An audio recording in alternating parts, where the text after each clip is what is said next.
तो जो गीत था शिव दर्शन में, पूरे उसमें आबू की बाबा ने बोला हुआ, ये आबू जो है सबसे बड़ा तीर्थ स्थान बनेगा, जहाँ भगवान स्वयं आए और उन्होंने अपनी कर्म लीला दिखाई। तो बाबा ने बोला हुआ है, तो उसी के ऊपर एक गीत था। चलिए, तो आज जो हमारा टॉपिक है, जो हमने बात करना है, वो बात करनी है रमणीकता पर। तो एक दो दिन तो बाबा ने बहुत अच्छी बुद्धि चलाई। कल वाली तो थी जिसमें बाबा ने थोड़ा ये भी बोला कि रमणीकता का अर्थ ये नहीं है, अलबेले नहीं बोला। आज की बहुत अच्छी वाणी है, तो आपको अच्छी लगेगी जान के। तो बाबा कह रहे हैं, हर एक अपने तीनों रूपों से कंबाइंड रूप को जानते हो, कि हम अपने आप को देखें जैसे ब्रह्मा का रूप दिखाते हैं, कि वो उनके जैसे 3-4 रूप दिखाते हैं, तो ऐसे ही हम अपना भी देखें, तो हम भी अपना जैसे कंबाइंड देखें, इतना अपना भी अलंकारित रूप जो है वो देखें। एक है अनादि कंबाइंड रूप, कि जो हम शिव बाबा के साथ जो है कंबाइंड है। दूसरा है संगम युगी कंबाइंड रूप। तीसरा है भविष्य कंबाइंड रूप। अब इसके बारे में बात करेंगे कि क्या है ये। तो इन तीनों को जानते हो आप। मनुष्य आत्माओं का अनादि कंबाइंड रूप कौन सा है? पुरुष और प्रकृति कहो या आत्मा और शरीर। सॉरी, ये वाला बताया अनादि, जो बताया कि आत्मा और शरीर जो है वो अनादि चले आ रहे हैं, क्योंकि आत्मा का भी जो अस्तित्व है वो जैसे कि शरीर के बिना है नहीं। तो ये अनादि कंबाइंड रूप इस अनादि ड्रामा में नूंधा हुआ है। भविष्य कंबाइंड रूप कौन सा है? विष्णु चतुर्भुज। विष्णु का दिखाते हैं कि भाई विष्णु का क्या मतलब है, लक्ष्मी और नारायण का जो है कंबाइंड स्वरूप। तो वहां पे जेंडर इक्वालिटी है, ऐसा नहीं है कि कोई कोई कम है कोई ज्यादा है, तो इसलिए वो विष्णु दिखाया कि सत्युग की पालना कौन करते हैं? विष्णु। तो वो विष्णु चतुर्भुज दिखाया। संगम युगी कंबाइंड रूप आपका कौन सा है? शिव और शक्ति।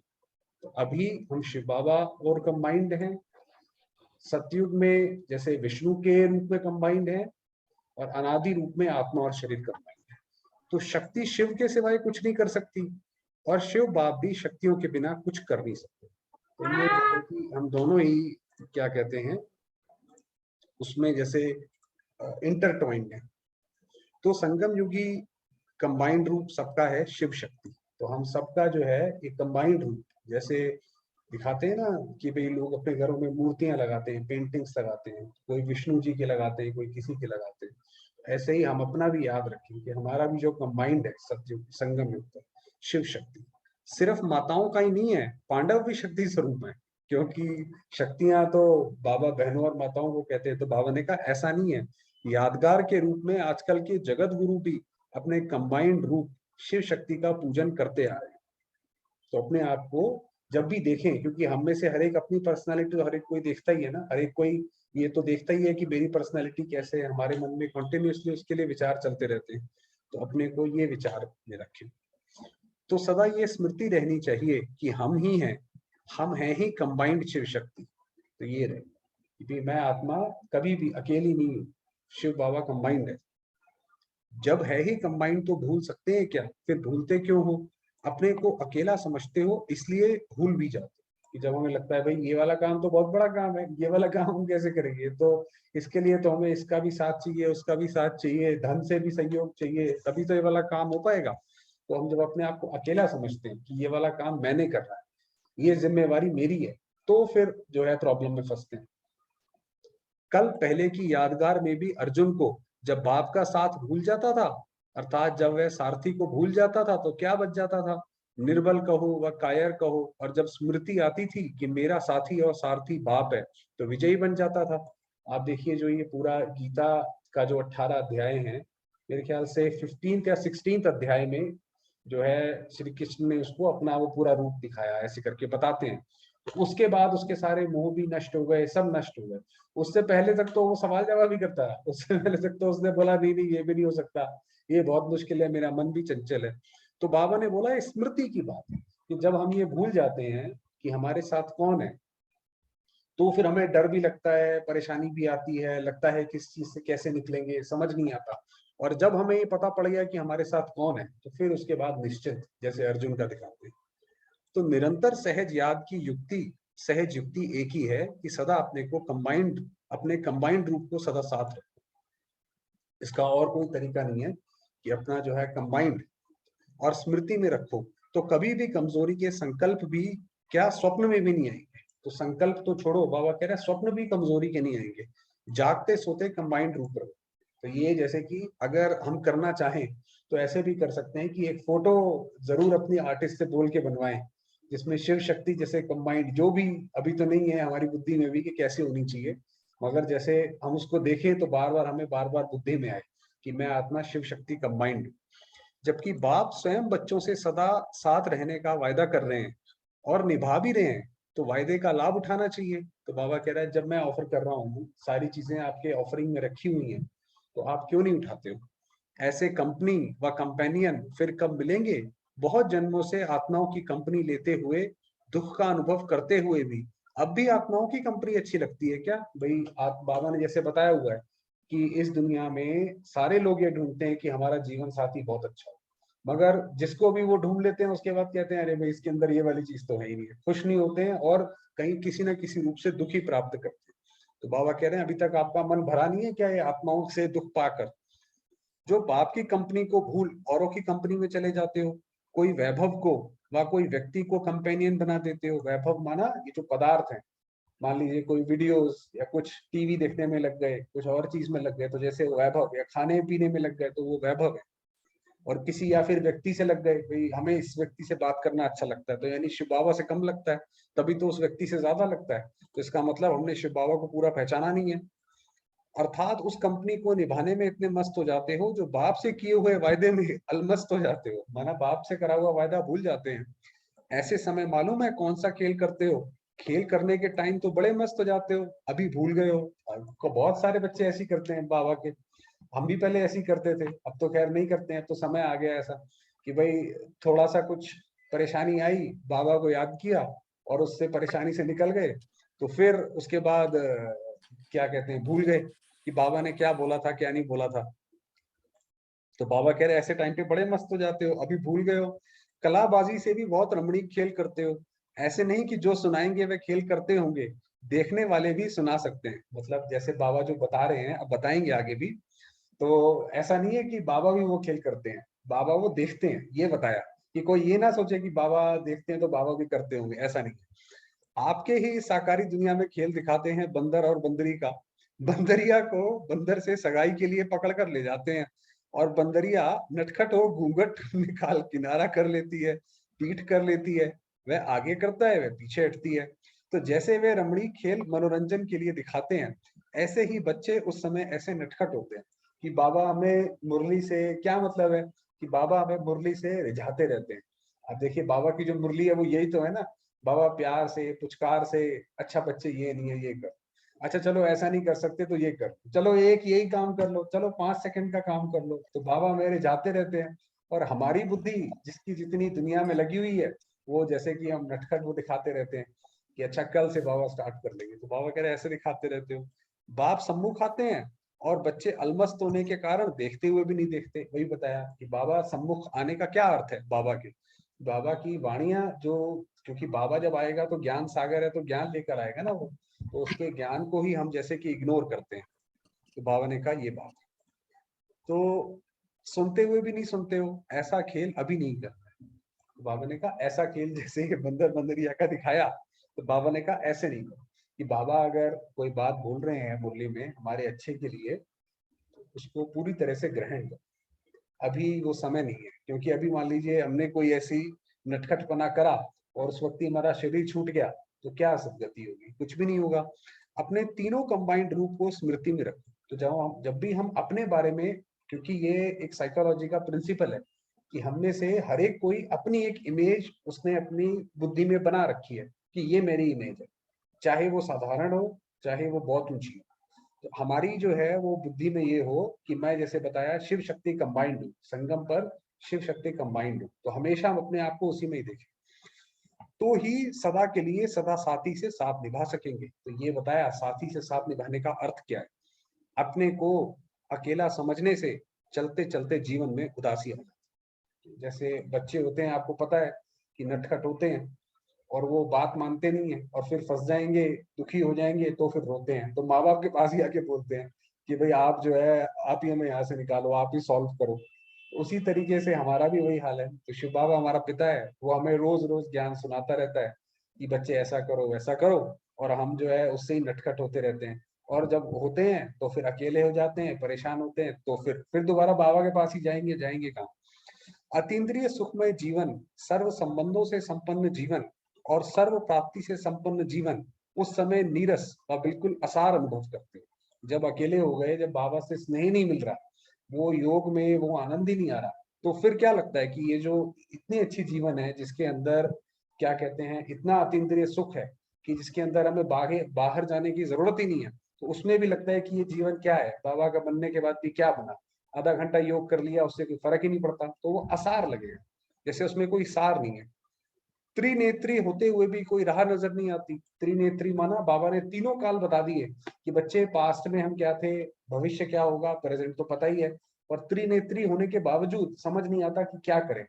भाई अब हमें क्या करना चाहिए, क्या करूं, कहाँ जाऊं, कुछ समझ में नहीं आएगा, क्योंकि शिव बाबा का हाथ छोड़ दिया तो फिर वो समझ नहीं आएगा। वो रामायण में आता है ना कि भाई वो जब लंका जाना था उन्होंने, तो समुद्र पार करना था, तो एक पत्थर पे सिर्फ राम राम लिखते चले गए और वो पत्थर तैरता चला गया।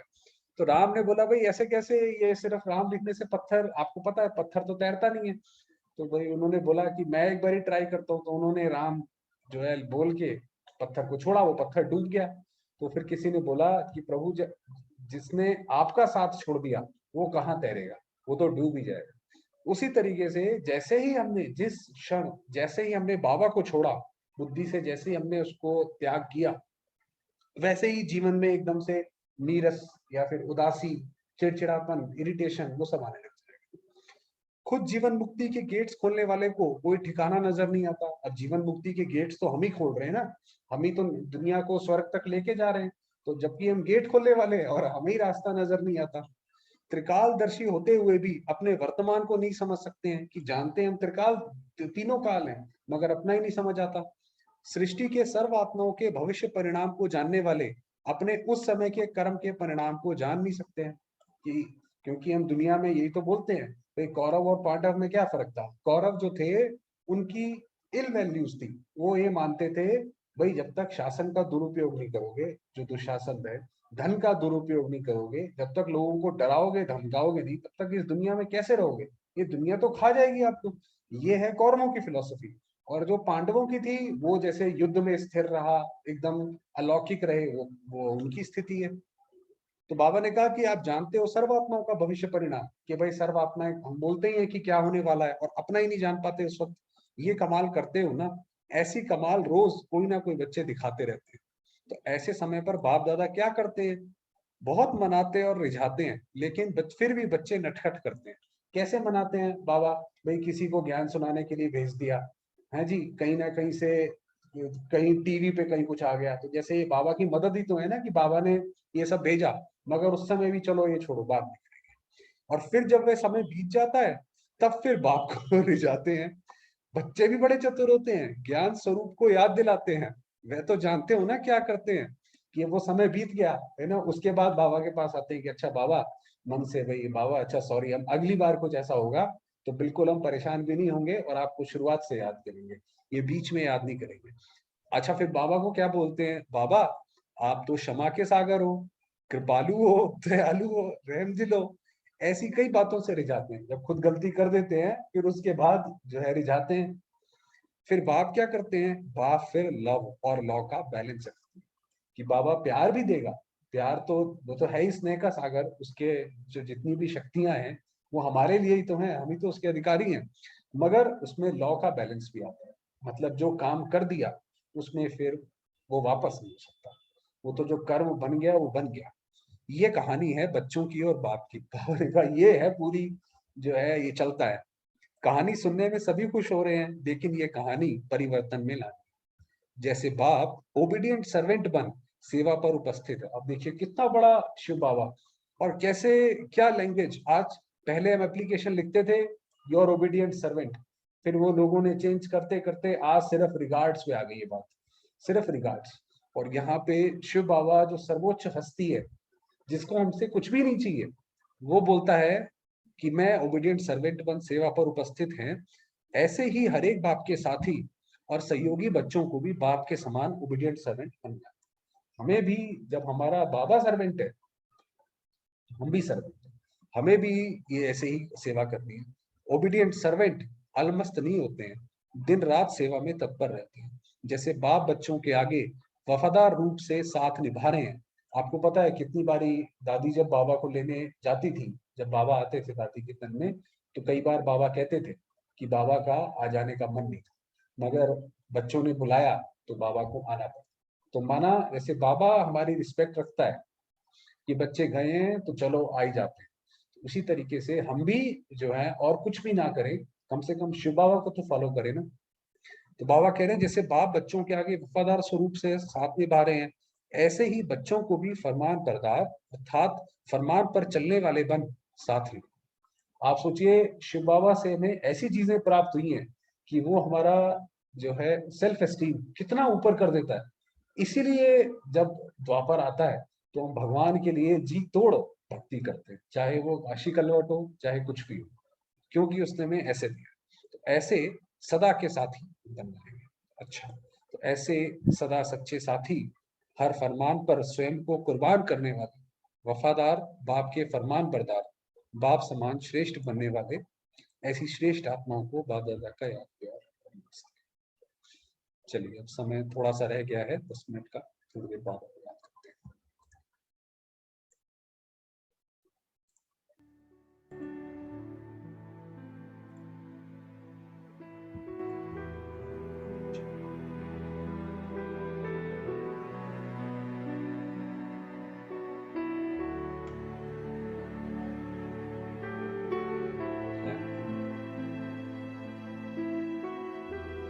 आत्मिक रूप में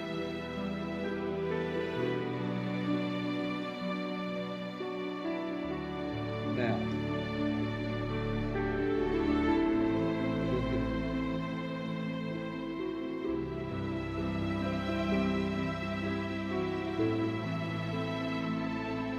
परम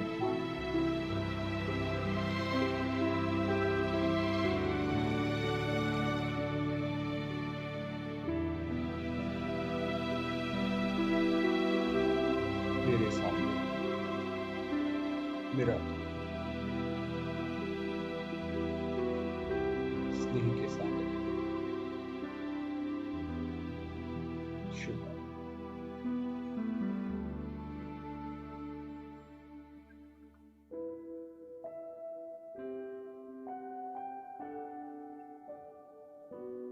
प्यारे बाबा का अपार स्नेह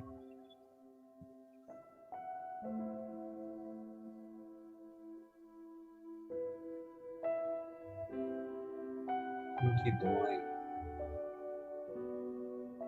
मुझ आत्मा दरअसल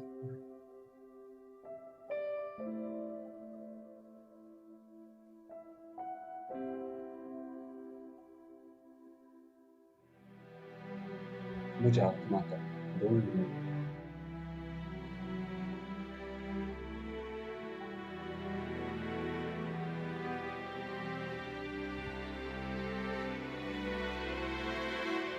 मन का हर कण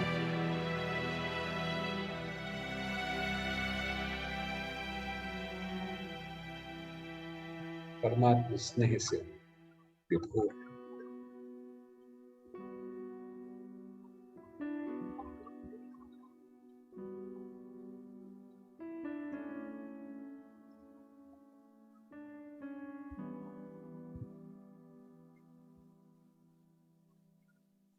मैं आत्मा लवलीन स्थिति में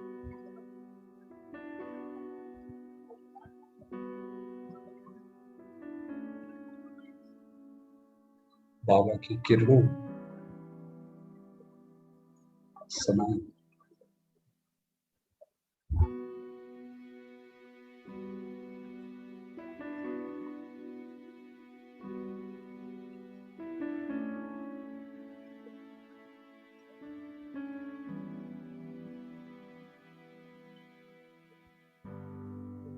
प्यारे बाबा का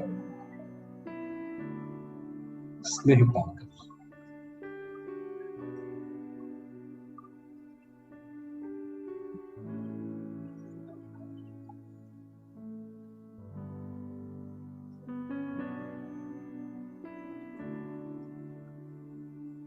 मैं आत्मा आनंद विग्रह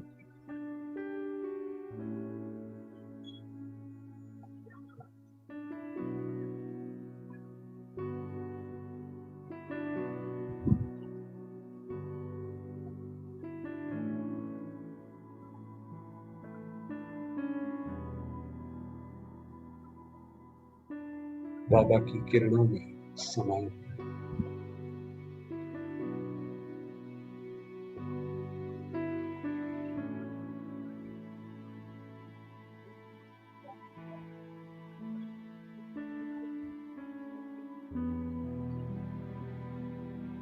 स्वयं को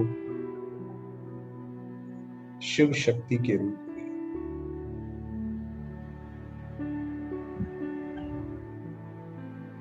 कंबाइंड रूप में देख रहे हैं।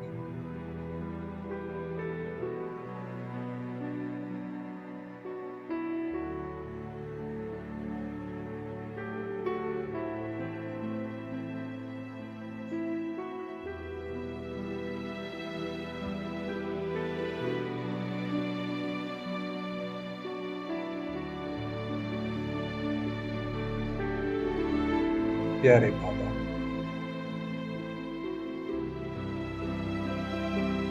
सदैव कल्याण करो।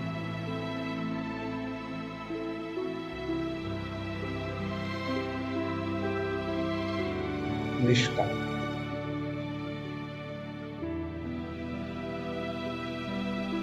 निस्वार्थ,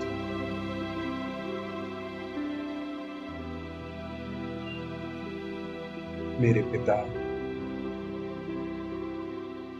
मेरे साथी,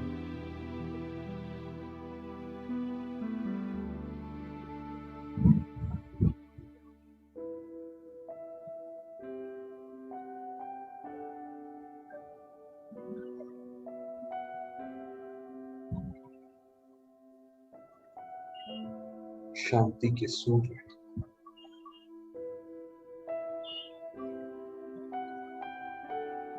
क्षमा के सिंधु,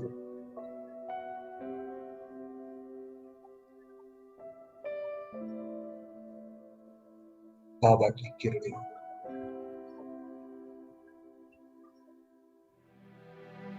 संपूर्ण सृष्टि पर चहुओं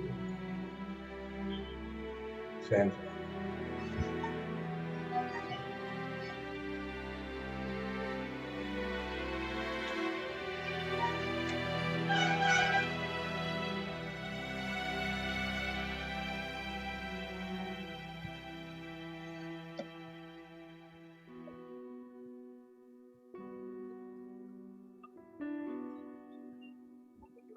सर्वात्माओं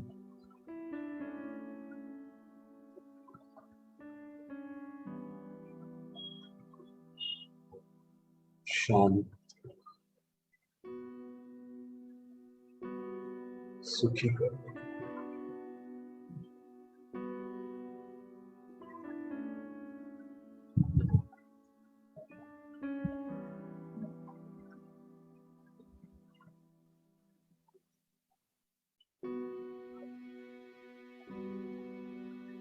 सर्वात्माओं दुख, चिंता और भय से मुक्त,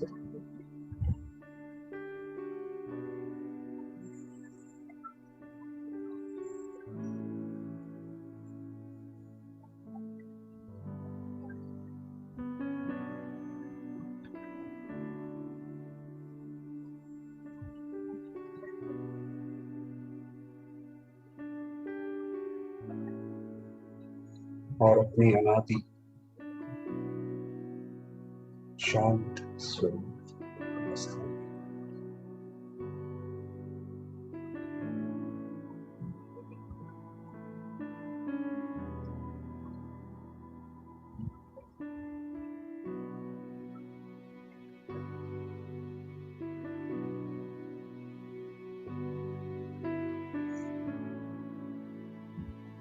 प्रकृति के पांचों तत्व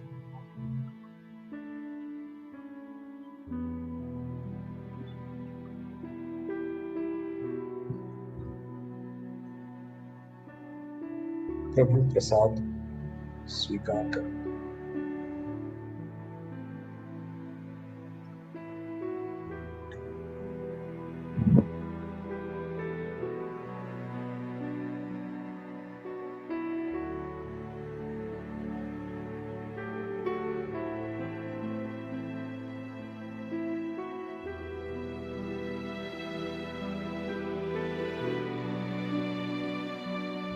अनुभव करेंगे विश्व में व्याप्त इस शांति